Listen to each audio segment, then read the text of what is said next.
Hello, rebels and questioners of authority. It is, let's see, Sunday, June 21st, 2026. And this is the first weekly reading video. So, a weekly energy update video that I am sharing not just in my weekly reading blog, which you can sign up to access for free on my website. So there is still the blog on my website, and you get notified through my newsletter when a new blog post gets published, which happens pretty much every Sunday. Um, but this is the first time I'm publishing it on YouTube and not just the website. And I think it's perfect because this is for this upcoming week, the 22nd through the 27th. That doesn't sound right. 28th. There we go. 28th of June, Monday through Sunday. Though, yeah, hopefully y'all know that like energies don't necessarily abide by this is the day and we don't do anything outside of these days because that's not the way this happens. If you come across this energy update at some point way in the future, whether it be weeks, months, or even years, that's great. You found it at the right time for you. These energies are always present. It's just what are we tapping into at the moment?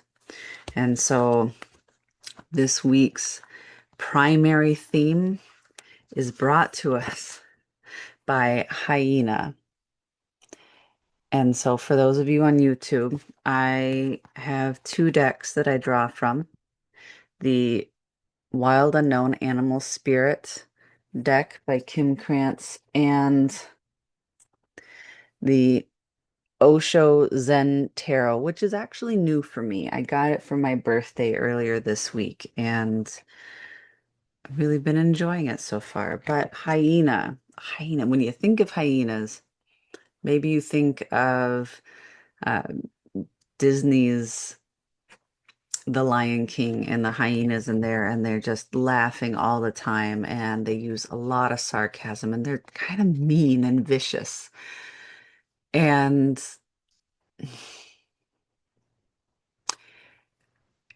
whether that rings true as far as the taking yourself seriously part, know that we're each covering something up that is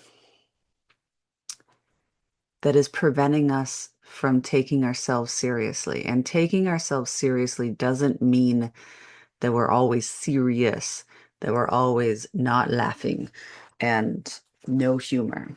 But we have to stop hiding behind the humor, the wit, the sarcasm. We have to stop hiding behind the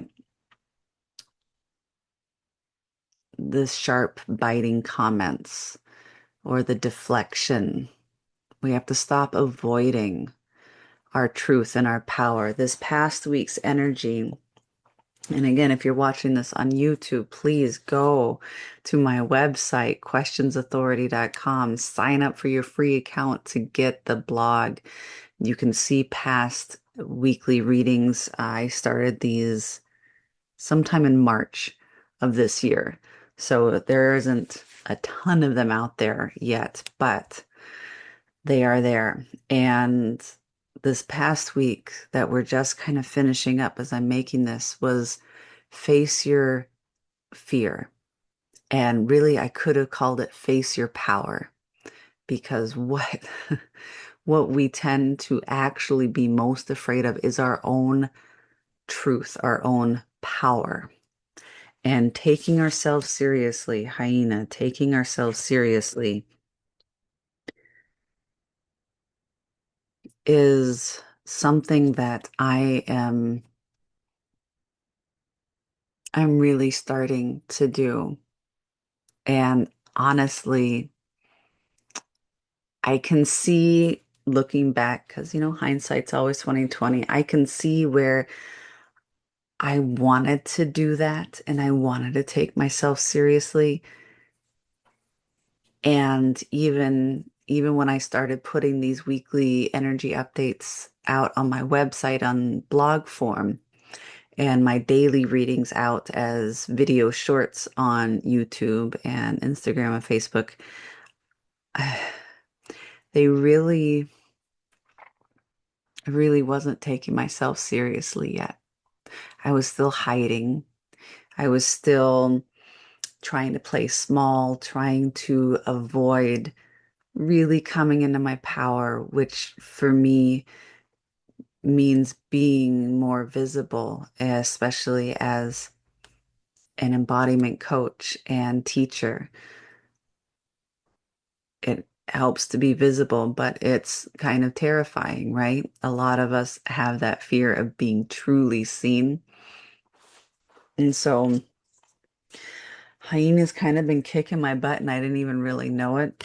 For the last week or two, I've been really diving deep into that visibility and into me taking myself seriously. And I can tell you that what will come out of it, what will be brought into my business, what will be shared with all of you is going to be incredibly powerful and incredibly liberating. But not there yet. I'm still working on that.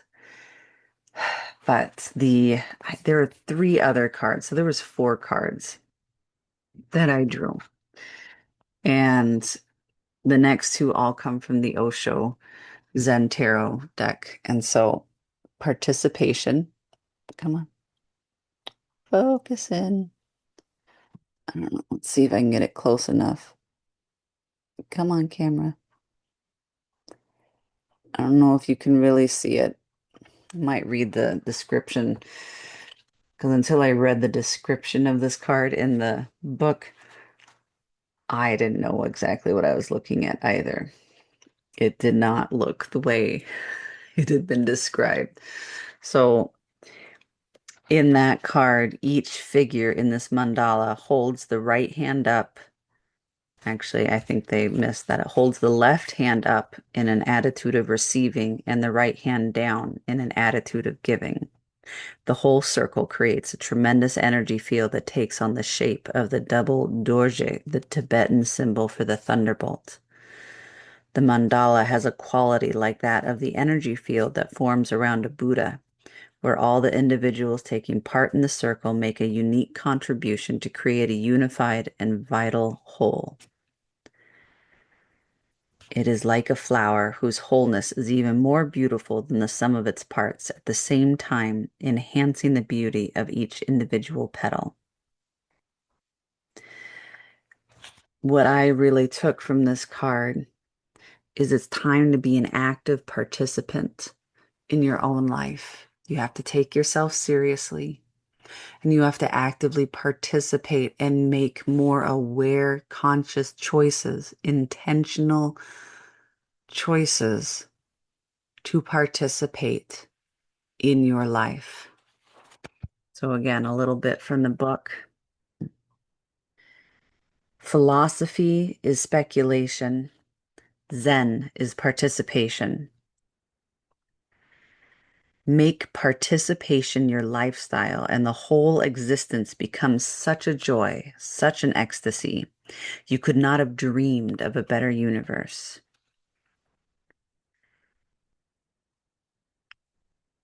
Oh, actually, I do want to read a little bit more. In such a beautiful world, we are living in small ponds of our own misery.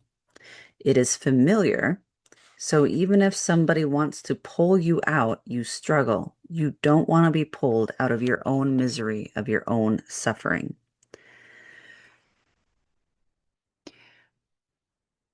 We all play the victim somewhere in our life. And for me, victim has often been a triggering word because I'm like, I am not a victim. I have fought against that. And this week, I really had to see where I was holding on to a form of victimhood where it wasn't my fault or I wasn't responsible for how I was feeling, or this part of my health, or the list just kind of goes on for a bit. But being an active participant and not fooling yourself. Hmm. I can tell you that earlier this week, I had set up an appointment with a potential coach for myself to help me on the functional med level, kind of figure out some of the underlying root causes for some of the just nagging, troublesome health issues that I've been dealing with. And what it really came down to is they weren't the right fit, but it wasn't because what they were offering wasn't right for me. I wasn't right for me. The reason why I was seeking the help, as much as I wanted to say, yes, I'm absolutely going to do the work and follow the plan and make the changes in my life once we figure out those root causes and all of that. As much as I could say that, and I tried to fool myself that that was it. I just needed some support, but I was going to do everything that I needed to do. What it really came down to was I was looking for someone to save me. I was looking for someone that I could hand my authority over to and say, "Yep," and they could tell me what's wrong with me, and they can tell me what I need to do to fix myself. And then I could just sit back, relax, do the things, and all would be well. And I wouldn't have any responsibility because if it didn't work out, it was on them. And I share that because that is not what I was telling myself. I had to get really, really honest with myself. And thank God for my husband because he's the one who called me out on it. He didn't put it in those words. He told me I just constantly start and stop different things, and I never um, stick with anything long enough to see if it actually works for my health. And you know what? After the initial, how dare you say that? Do you know what I've done? Do you know what I've been through? Do you know what I feel like every single day? After that self-righteous shield went up and I had time later to really process and think about it, it was really, hey, this was where I was still sitting in victimhood. This is where I was not participating in my own life. And I need to create my own roadmap of participation in my life. And that's kind of one of the things that I am working on actively a little bit every single day. I am taking my time and I'm getting really specific and I'm really getting into it. And so, are you taking yourself that seriously? Are you taking time every day to really drill down into where you're still playing victim, where you aren't following through, or where you're giving your power away, or whatever the thing is that you notice you're doing and keep trying to convince yourself you're not doing? All right. And are you looking at how you can change that and how you can realign with your truth and your power? Okay. Third card. We're getting through it. Clinging to the past. There we go. There's a pretty good focus. Notice this woman has like the box over her head and she's wearing these patches and ragged clothes and this what's behind her is this cup and they call it like this champagne glass of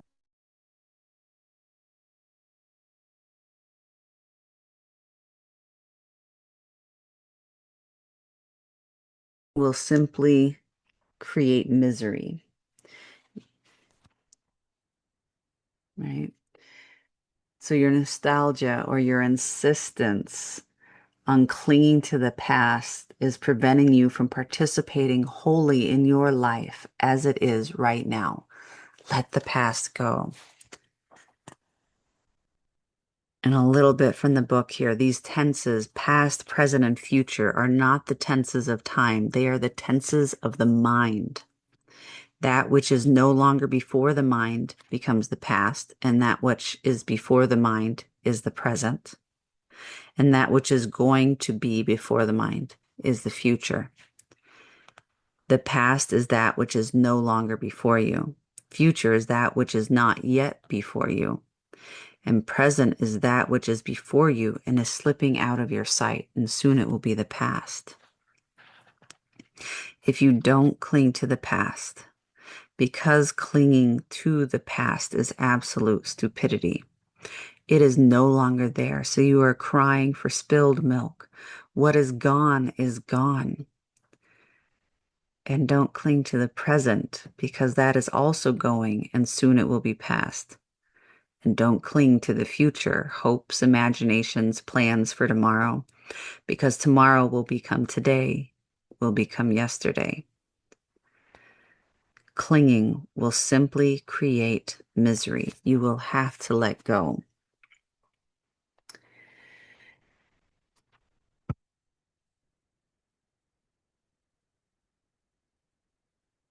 It's time to be an active participant. To be an active participant, you have to be in the present. You have to be aware of what's going on right now.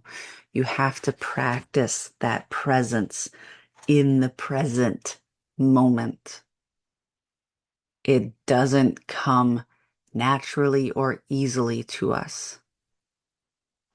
It might come naturally to the children, but man, we really, really um, stop ourselves from being able to do that as we get older. Our world is designed to hold us in the past or in the future and not the present. So you need to make a choice to take yourself seriously, be an active participant, stop clinging to the past or nostalgia, and stop always looking forward to the future. I do this, I remind my students of this quite a bit when I teach yoga. And at the end of the yoga class, you go into Shavasana, that corpse pose, that few minutes of rest and relaxation. It gives your body time to integrate, and it's the perfect time to practice this mindful presence in the very moment. I cue them to stay with their body, with the sensations in their body, what's happening right then and there. And when their mind travels to what's coming up next, when this is over, what their to-do list is, to bring it back. Or what happened beforehand, the argument you had with your friend before coming into yoga class, or how horrible your morning was before you showed up. Leave it there and come right back to your body, to the present moment. When you start to do this, you're going to have to bring yourself back to the present moment time and time and time and time again.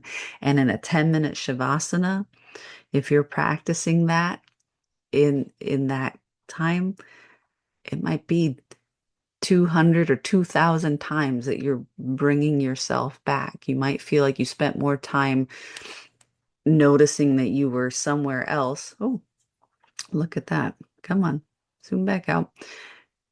And bringing yourself back than you actually spent here in your body in the present moment. And that's okay. You have to start somewhere. But if you never start, you never arrive. You're always stuck in the past or in the future. You never arrive in the present until you start. taking yourself seriously, participating, and coming into the present moment. And the final card is Unicorn from the Animal Spirit deck. And Unicorn, that lovely little horn, right? It's our third eye. It's our third eye point. And it's also where we have all of these gifts.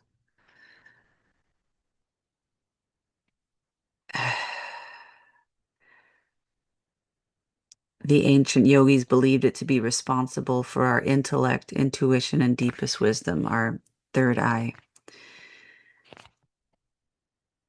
And it's reconnecting to higher wisdom or divinity. And what I wrote down in my journal when I sat with these, wake up your curiosity, question, explore, contemplate your higher self and the inexplicable. Start taking your spiritual journey seriously. Start taking your gifts seriously.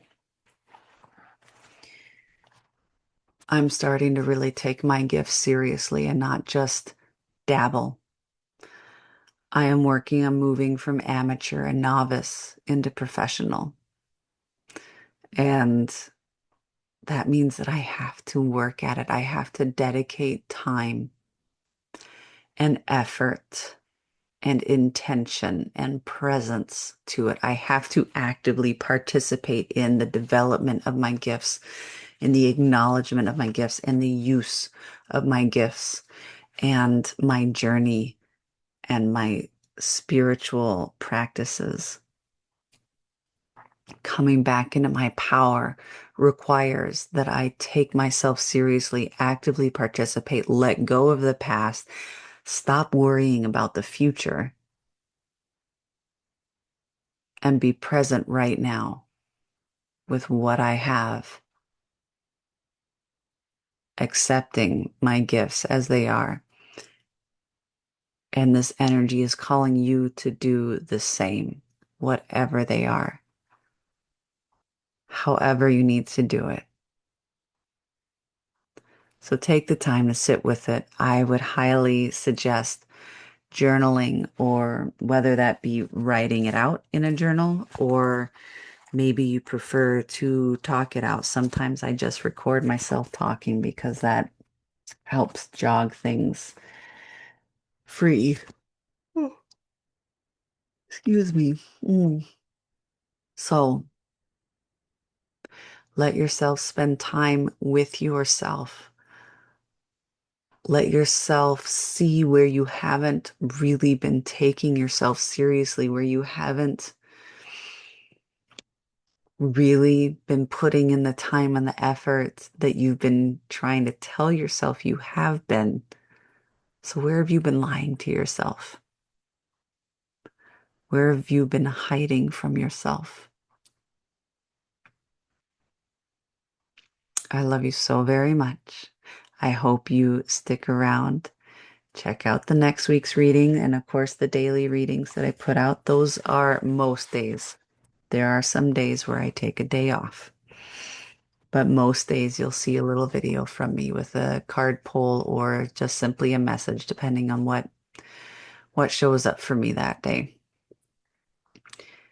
But as a reminder, these will start dropping weekly on YouTube, and you can read the accompanying blog post with maybe some more in-depth supportive practices or perhaps some insights that didn't show up in the video on my website. It's free. You just got to sign up for a free account under my weekly readings, and the website is questionsauthority.com. I will see you again next week.